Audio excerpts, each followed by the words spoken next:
Hello everyone, स्वागत है आप सभी का स्टडी विद कविता में।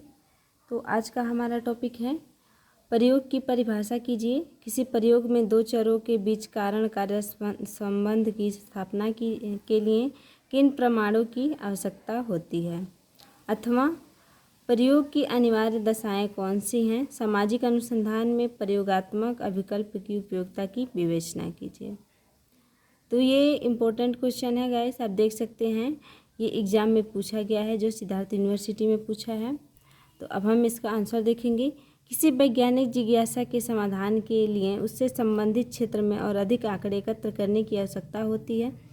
इन आंकड़ों की प्राप्ति के लिए जो कुछ किया जाता है उसे प्रयोग कहते हैं। अर्थात हम कह सकते हैं कि किसी भी वैज्ञानिक जिज्ञासा, अर्थात जिस वैज्ञानिक के मन में जानने की इच्छा होती है, जिज्ञासा होती है, तो उसके समाधान के लिए उसके संबंध क्षेत्र में जो भी आंकड़े एकत्र किए जाते हैं, तो उसके करने की जो आवश्यकता होती है, आंकड़े एकत्र करने की जो आवश्यकता होती है, तो इन सभी आंकड़े को उपस्थित करने के लिए, मतलब एकत्रित करने के लिए जो कुछ कार्य किया जाता है उसकी प्राप्ति के लिए, उसे ही क्या कहते हैं, प्रयोग कहते हैं। फिर हम इसमें आगे देखते हैं। प्रयोग वैज्ञानिक विधि का प्रमुख स्तंभ है। प्रयोग करना एवं आंकड़े प्राप्त करना इसलिए भी जरूरी है ताकि सिद्धांत के प्रतिपादन में कहीं पूर्वाग्रह या पक्षपात आंकड़े ना आ जाए।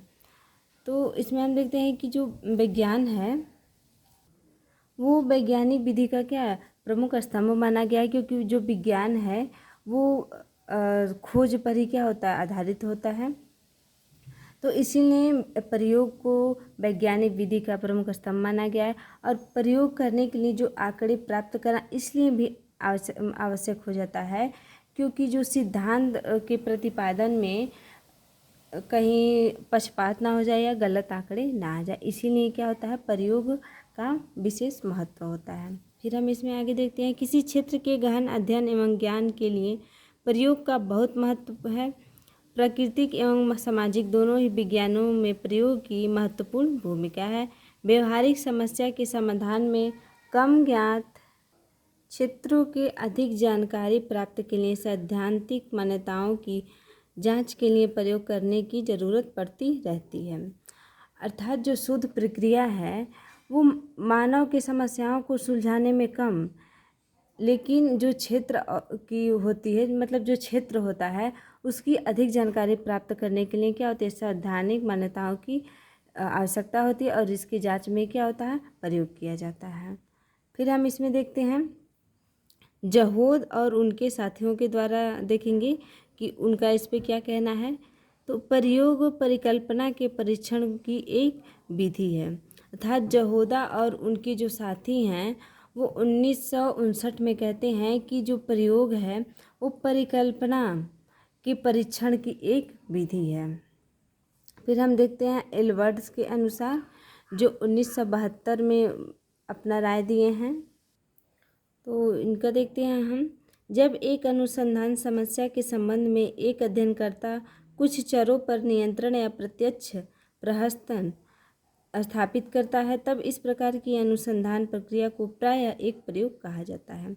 अर्थात एल्बर्ट्स का कहना है, जो वो 1972 में अपनी राय दिए थे, तो उनका ये कहना है कि जब कोई अनुसंधान, अर्थात जब कोई खोज समस्या के संबंध में और अनुसंधानकर्ता के जो चर होते हैं उनको नियंत्रण करने में जो प्रत्यक्ष प्रहसन, ये प्रहसन का अर्थ होता है प्रणाली, तो प्रत्यक्ष रूप से कोई प्रणाली स्थापित करता है, तब इस प्रकार की जो खोज होती है उस खोज प्रक्रिया को एक प्रयोग कहा जाता है।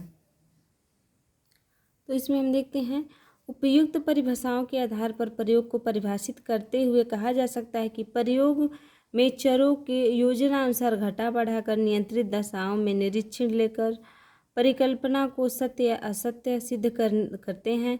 प्रयोग में आश्रित चर पर स्वतंत्र चर या चरों अर्थात प्रयोगात्मक चर के प्रभाव का अध्ययन किया जाता है। दूसरे शब्दों में चरों के पारस्परिक कार्यक्रम संबंध का अध्ययन किया जाता है। वह विधि जो प्रयोग पर आधारित होती है प्रयोगात्मक विधि कहलाती है और प्रयोगात्मक विधि पर आधारित एक अध्ययन ही प्रयोग कहलाता है।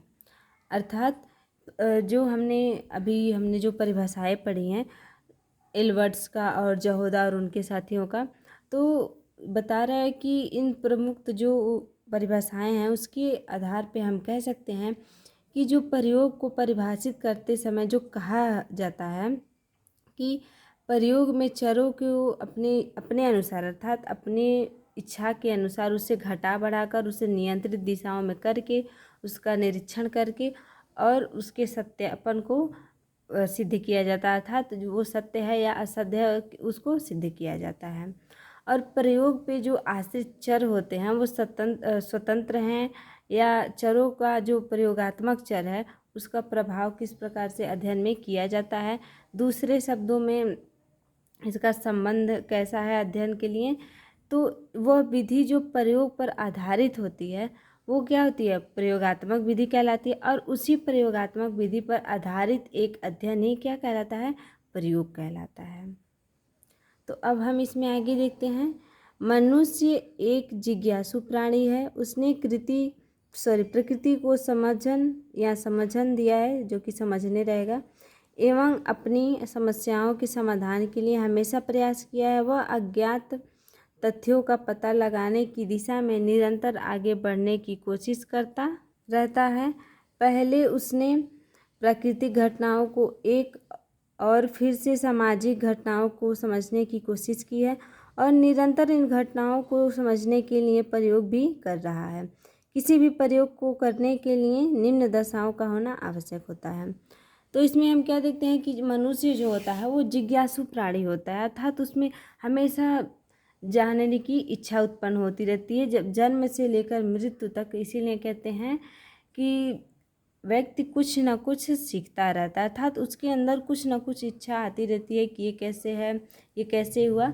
तो क्या होता है, इसलिए कहते हैं कि मनुष्य एक जिज्ञासु प्राणी है और अपनी प्रकृति को समझने के लिए और अपनी समस्याओं के समाधान के लिए वो प्रयास करता रहता है। वह अज्ञात तथ्य जो मतलब जिन तथ्यों को वो नहीं जानता है उसकी पता लगाने की दिशा में वो क्या रहता है, निरंतर आगे बढ़ता है और उसे आगे बढ़ने की कोशिश भी करता है। तो जो प्राकृतिक घटनाएं होती हैं उसको सामाजिक घटनाओं को समझने की कोशिश की है, अर्थात जो प्राकृतिक घटनाएं होती हैं उसको और फिर सामाजिक घटनाओं को समझने की क्या करता है, मनुष्य कोशिश करता है और निरंतर इन घटनाओं को समझने के लिए प्रयोग भी करता रहता है। तो इसी प्रयोग को करने के लिए वो क्या करता है, निम्न दशाओं को अपनाता है, जो कि क्या आवश्यक होता है। तो अब हम उन दशाओं का अध्ययन करेंगे जिनके द्वारा प्रयोग होता है, अर्थात प्रयोग में कौन कौन सी क्रियाएं होती हैं।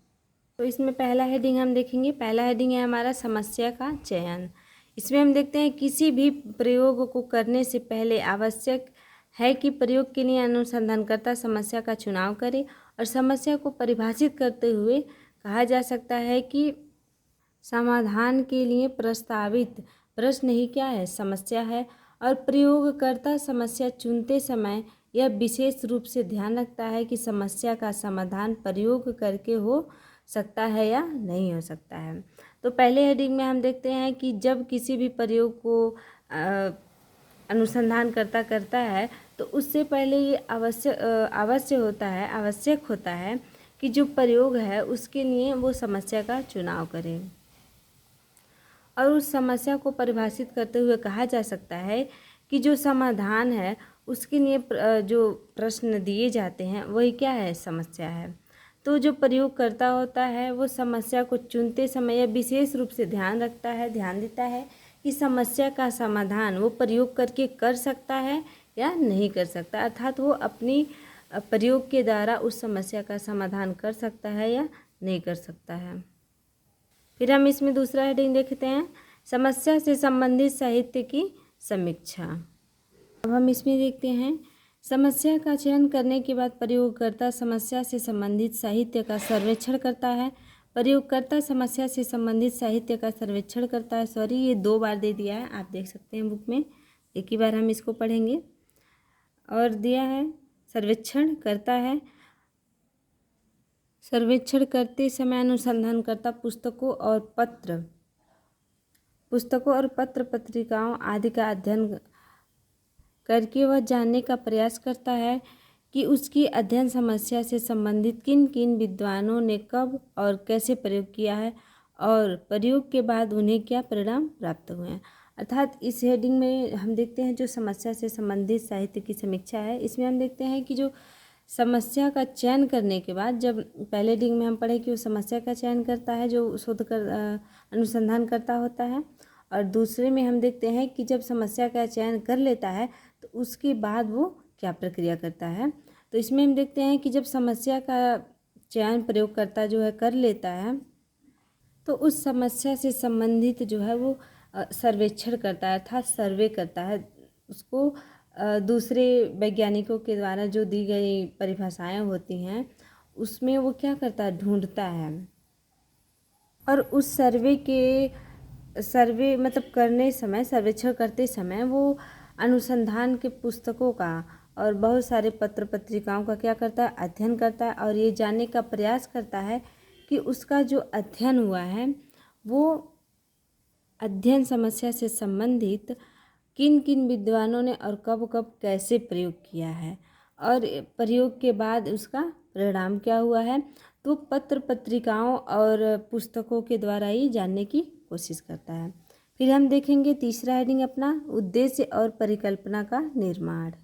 तो इसमें हम देखते हैं संबंधित साहित्य का गहन अध्ययन करते समय अनुसंधानकर्ता यह भी जानने का प्रयास करता है कि किन किन विद्वानों ने अपने प्रयोगों में क्या क्या उद्देश्य बनाए और कौन कौन सी परिकल्पनाओं का निर्माण किया। अपने इस साहित्य सर्वेक्षण के आधार पर और विशेषज्ञों के परामर्श के आधार पर प्रयोगकर्ता समस्या के संबंध में समस्या के अंतर्गत प्रयोग के उद्देश्यों को निश्चित करता है और इस उद्देश्यों के आधार पर वह कुछ परिकल्पनाओं का निर्माण करता है। तो इसमें इस हेडिंग में हम देखते हैं कि जो अनुसंधान करता है वह जो परिकल्पना होती है उससे संबंधित साहित्य का गहन अध्ययन करता है और अनुसंधान करता है, यह जानने का प्रयास करता है कि कौन कौन से वैज्ञानिक ने अपने प्रयोगों में क्या क्या उद्देश्य बनाए हैं और उनकी परिकल्पनाओं का निर्माण कैसे किया गया है। तो अपने इस साहित्य सर्वेक्षण के आधार पर वह विशेषज्ञों का परामर्श किस आधार पर हुआ है, उनके प्रयोग की समस्या क्या हुई है, इसके समस्या के अंतर्गत उसके प्रयोग का उद्देश्य निश्चित करता है और अपने उन उद्देश्यों के आधार पर वह कुछ परिकल्पनाओं का निर्माण भी करता है। फिर हम इसमें चौथा हेडिंग देखते हैं। चौथा हेडिंग है हमारा प्रक्रिया विधि। तो इसमें हम देखते हैं परिकल्पनाओं का निर्माण कर लेने के पश्चात सूचना के स्रोत तथा अध्ययन के लिए उपयोगी पद्धतियों का निर्धारण आवश्यक होता है। परिकल्पना सच है अथवा नहीं, इसके लिए तथ्यों का संकलन आवश्यक है। तो इस प्रक्रिया विधि में हम देखते हैं, इसमें हम देखते हैं कि जो परिकल्पना होता है उसका निर्माण कर लेने के बाद जो सूचना होते हैं, जो उसका स्रोत होता है, उसके अध्ययन के लिए क्या उपयोगी पद्धति है इसका निर्धारण क्या होता है, आवश्यक हो जाता है। अर्थात उपयोगी पद्धतियों का चयन आवश्यक होता है और परिकल्पना सच है अथवा नहीं है, इस तथ्यों का भी क्या होता है, संकलन अवश्य होता है।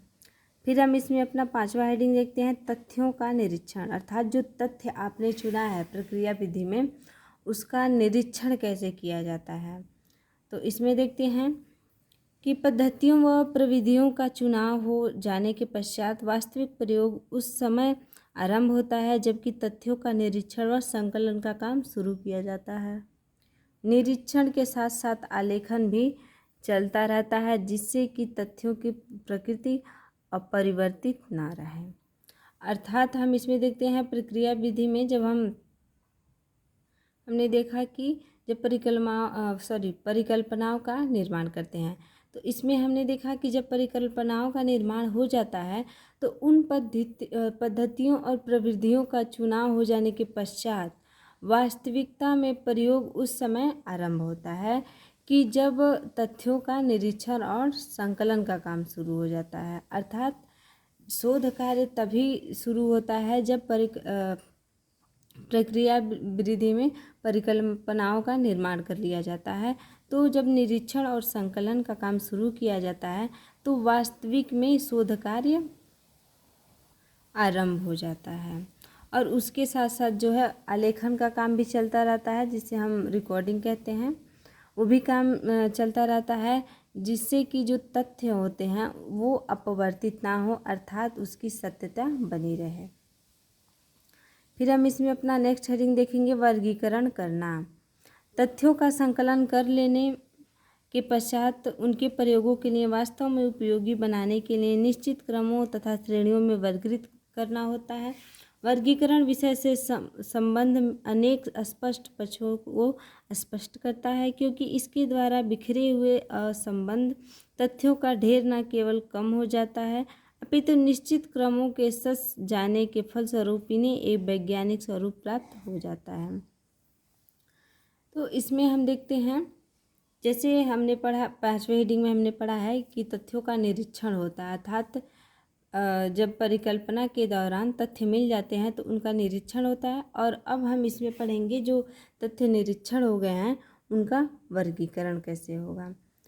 तो तथ्यों का जब संकलन कर लेते हैं तो उसके बाद उसे प्रयोग के लिए वास्तव उपयोगी बनाने के लिए उन्हें श्रेणियों में क्या करना होता है, वर्गीकृत करना पड़ता है। कि वर्गीकरण से ये फायदा होता है कि प्रत्येक तथ्य का सटीक जानकारी मिलती है, और जब एक ही में हो जाएगा, वर्गीकरण नहीं हो पाएगा, तो किसी भी शोध का कोई अर्थ स्पष्ट नहीं निकल पाएगा। तो इसीलिए जो शोध होता है उसे हम क्या करते हैं, श्रेणियों में विभाजित कर देते हैं या वर्गों में विभाजित कर देते हैं।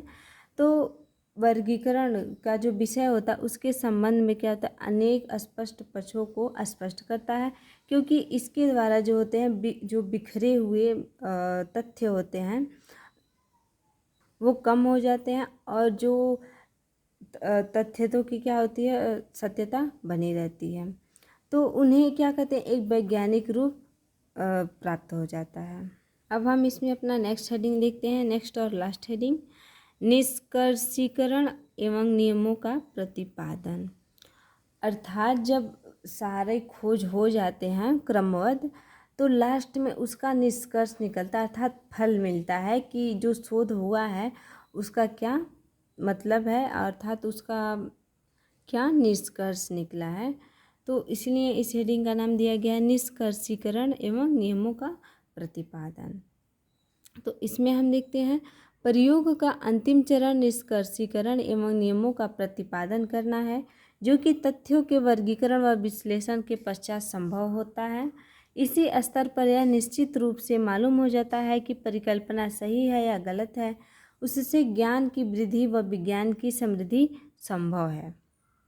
अतः निष्कर्षीकरण या नियमों का प्रतिपादन, इस रीडिंग में हम देखते हैं कि जब प्रयोग की ये क्या होती है, अंतिम चरण होती है, तो इसके द्वारा यह पता चल जाता है कि जो नियमों का प्रतिपादन करना है, जो कि तथ्यों के वर्गीकरण के विश्लेषण के बाद होती है, तो तभी ये संभव भी होता है कि ये जो स्तर है यह निश्चित रूप से मालूम हो जाता है कि ये परिकल्पना सही है या गलत है, इससे विज्ञान की वृद्धि होगी या नहीं होगी। तो अब हम इसमें आगे देखते हैं, समाजशास्त्र शोध के वैज्ञानिकता के विरुद्ध अक्सर यह आरोप लगाया जाता है कि इनमें प्रयोगशाला का अभाव होने के कारण इन्हें वैज्ञानिक नहीं कहा जा सकता। इसी आरोप को दूर करने के लिए समाजशास्त्रियों ने सामाजिक घटनाओं का अध्ययन करने के लिए प्रयोगात्मक शोध प्रारूप को व्यवहार में लाना प्रारंभ कर दिया। तो अर्थात इसमें हम देखते हैं कि जब समाजशास्त्री शोध की वैज्ञानिक जो विरुद्ध हैं, इसके जो विरुद्ध हैं समाजशास्त्री शोध के, वो ये आरोप लगाते हैं कि ये जो प्रयोगशाला का इसमें अभाव होता है, तो इस कारण हम इसे वैज्ञानिक विधि नहीं मानेंगे। तो इसी आरोप को दूर करने के लिए जो समाजशास्त्री हैं उन्होंने सामाजिक घटनाओं के अध्ययन के लिए प्रयोगात्मक शोध का प्रारूप व्यवहार में लाना प्रारंभ कर दिया। तो मिलते हैं आपसे नेक्स्ट वीडियो में। अगर आपको वीडियो अच्छी लगी हो तो वीडियो को लाइक कीजिएगा, वीडियो समझ आया तो वीडियो को लाइक कीजिएगा और चैनल को सब्सक्राइब कीजिएगा, और कमेंट सेक्शन में अपनी राय ज़रूर दीजिएगा। बाय।